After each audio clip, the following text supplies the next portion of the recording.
Subscribe in 5 seconds or Mecha Fred will knock down your 1x1.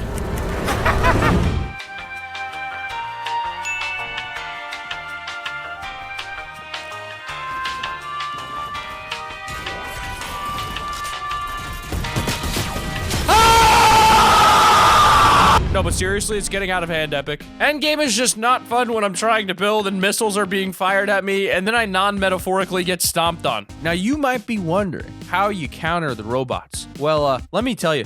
You don't. But you know what else is getting out of hand? The glitches in this video, but more importantly, the fact that you could win a shout out in a future video if you send us a screenshot on Discord of you using code T5G when purchasing any new cosmetics, including, but not limited to, Yoga Ball Fred or Cactus. Yes, there's a skin you can be a prick. Number 10, Mecha Teleportation Glitch. Now, most of the time we get glitches that come with a new season, they're usually not too easy to do by accident. They can involve really specific situations for them to occur, so for the most part, you're safe. However, sometimes a glitch will slip through that you look at and wonder how in the world the people at Epic Games let it get past them. Because in this case, it's literally as easy as getting inside the new Brute vehicle and switching seats. That's something I'm fairly certain all of us will do at least once. It's the new season with a brand new mecha fighting, overpowered missile launching, curb stomping robot. Of course, we're going to be testing that Brute out. Essentially, what will happen is the mecha itself will just non-stop jib out like something is trying to shake it around the map. It'll launch you higher than usual in some completely random directions, but it's not exactly a glitch you can have easy control with. Sure, people could use this to their advantage for traveling across the map at quick speeds, but when you're jibbing out as much as that, I wouldn't risk it. The control is minimal, and with its random jumps, you never know when you might accidentally land near a whole squad and get squashed yourself, so I'd be more careful of this happening to yourself than worrying about someone abusing it. Number 9, free wins. Wow, we've actually got to the point in glitch history where you can get infinite wins without even having to actually win. I know it doesn't make any sense, but that's mostly the nature of glitches anyway. Basically, there's a current glitch with the whole reboot mechanic that enables you to get first place even after your death. The fact is that with every new season, we get that awesome new Victory Royale umbrella, and if you're someone that struggles to get that win, considering everyone is ridiculous at the game now, then I can easily imagine just a few people abusing this. The bad part about this is that it requires at least one friend to help you. Part of the glitch requires them to quit out of the game, which means they don't exactly get anything out of it, but once someone has got themselves into this eliminated but not quite eliminated glitch, and they'll just need to sit patiently and wait for everyone else to battle it out until there's just one squad left standing. And yes, it'll say they've won, but it'll also say that you've won, giving you placement experience and the new Victory Royale umbrella if you haven't already gotten it. It's pretty out of control. Number 8 is the Flying Mecha. You heard right, just like the mecha boss fight who saved the day, flew off into space, you too can follow in its path up into the skies above with your very own Brute mecha. Now, something you'll notice in the current power plant area is the giant redeploy air vent area in the middle, and if you've ever tried to go in there with the vehicles, it can be a bit tricky. Usually we don't give too much detail away about glitches in case people abuse them, but this one at first looks like a legitimate and quite fun tactic. With the new Brutes, you can go ahead and walk into the power plant pit, then switch into the gunner seat. How you would think this would work is you're going to essentially be a floating turret, able to raise up and down in that airstream while firing off at any enemy stupid enough to come into your volcano. Whereas in reality, a glitch kicks in that causes the Brute to constantly rise. You might think this is useful at first, being able to literally bring the rain with your missile bombardments, but then you start getting higher and higher and begin to realize that the only way out is to abandon your mecha and land back down in the air vent below. Well, I suppose that's one way to prevent others from using them.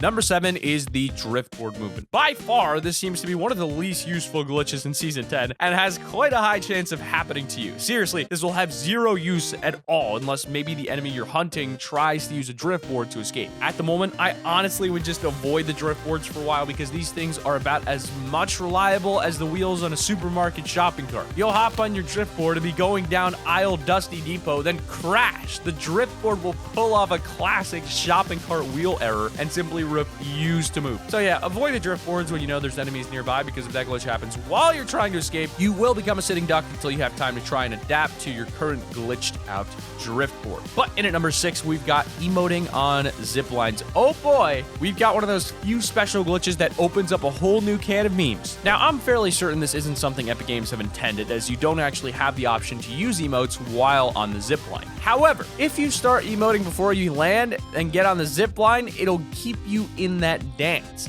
Now, technically, people can abuse this by performing certain unique and extreme body-moving emotes in order to dodge bullets and stuff, but in all honesty, I'd be really surprised if anyone actually got banned doing this. If Tfue can get away with performing wall exploits to eliminate enemies live on stream to thousands, then I'm sure you'll be fine pulling off some emotes when you technically shouldn't be. I'll be truthful and admit I just want to get a whole squad doing this back and forth on a zipline for the memes. See how long it takes someone to shoot us down like an actual arcade duck hunting game, or perhaps they might even join in. The big question, though, which emote is going to be the best for this? You decide. But most importantly, if you're gonna buy it in the item shop, then be sure to use code T5G when doing so. Number 5 is to get inside the Nexus orb. So we're all wondering when this big ol' orb is going to do something. Is it gonna explode, implode, teleport? It's all up for debate right now.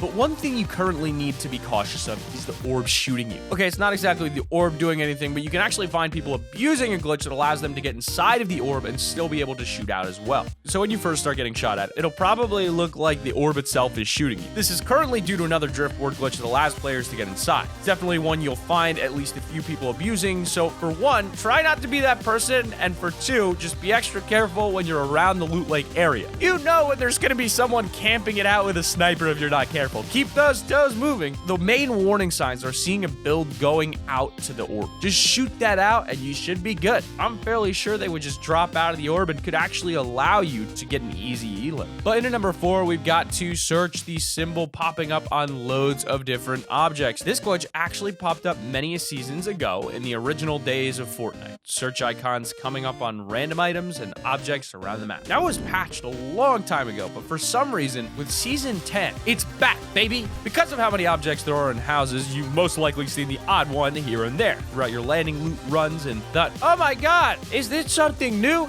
You hold down the interact button and absolutely nothing happens. You're left with a hollow pit of disappointment in what could have been an amazing discovery, just to realize you've been duped by a Fortnite bug. I think the truth behind this glitch is due to a Save the World similar mechanic where you can search objects, accidentally getting through into Battle Royale. I'm sure just like before, we'll see it patched soon enough. Just remember to not get your hopes up when finding one of these spots. But in number 3, we've got building on the comet. Yes, you heard correctly. So building on the comet itself, I'm fairly sure isn't a glitch in of itself. Usually you'd have to have some sort of support structure that has at least one connection to the ground, but they've included the comet as its structure, giving the ability to build on it, essentially with it just being the floating island itself. However, we don't normally have a 360-degree surface to build around. On the floating island, you couldn't really build underneath, but there were a few sneaky spots where you could build down around the edge where you could hide, and people generally just consider them to be glitch spots. The comet has the exact same thing, but not only on the main comet, but on the little chunks flying alongside too. Some of them you can build in such a way that most people won't even know you're there. It's these new environments that can give you more freedom in building, but at the same time, some of these spots you can get to are just outright cheeky. But in number 2, we've got Mecha Autopilot. We're on to the final brew glitch of this video, and it's got a score of 3 so far. That's about on par for new vehicles. Fortunately, though, I can't imagine this glitch being of any use to anyone, so it's safe to say people aren't really going to abuse this one. So what'll happen is your brute will get stuck in a constant forward-moving action, just drifting along the landscape until something like a tree or a truck stops it. Now, what causes it is exiting the brute and pressing the stamp button just at the right time. You'll exit the vehicle while the brute continues to do a lunge forward and stamps on the ground. But the forward momentum from the lunge will stay in effect and is the reason you might happen to see a mecha surfing across the fields one day. And in at number 1, we've got the fastest rotation. Speaking of surfing, we're back with the driftboards again, and that makes it a 3-3 glitch draw with the mechas. In all honesty, this is one of those completely random glitches that you have next to no control of. Won't even know when it's gonna happen, and you definitely don't want it happening to you. I call this the driftboard cannon. It's actually a glitch that we've seen pop up here and there ever since we've had this hovering snowboard, and I'm not sure if they're patching it and then it comes back, but it's still here with Season 10. You'll be going up to a driftboard thinking you're about to go cruising amazing. And as soon as you touch that thing, it'll send you flying across the map up into space like a ping pong ball. And let me tell you, I don't think there's a way that you come back from that one unless you're lucky and it sends you straight up. Then you'll just have to wait 10 minutes to land again. But click the video on screen right now to watch one of our other videos. Did you click the video? You gotta click it. Oh my God, there's an annotation. More top 5 gaming. I gotta see. Click the video. Oh my goodness, click. Did you? I know you didn't click the video yet. I'm still here. Did you think I would leave? I'm still waiting. Click the video.